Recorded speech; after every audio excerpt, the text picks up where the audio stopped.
You are looking at Julian's pronunciation guide, where we look at how to pronounce better some of the most mispronounced words in the world, like this other curious word. But how do you say what you're looking for today?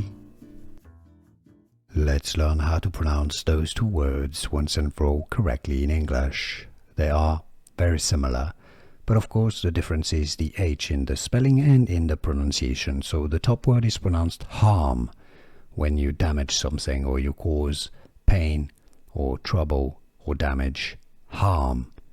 Listen to the H sound, the H sound, harm. Now the bottom word is arm.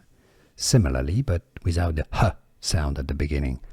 Arm. Of course, you've got, those are the organs, your arms. You got the legs, the head, the arms. Alright, so top word is harm, bottom word is arm. So you don't start with H, H sound, just arm.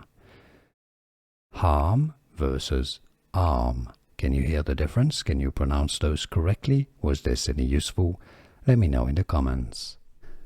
Here are more videos on how to pronounce more confusing words and names too many mispronounced. Like this video if you found it useful. I appreciate your support. I'll see you soon and thanks for watching.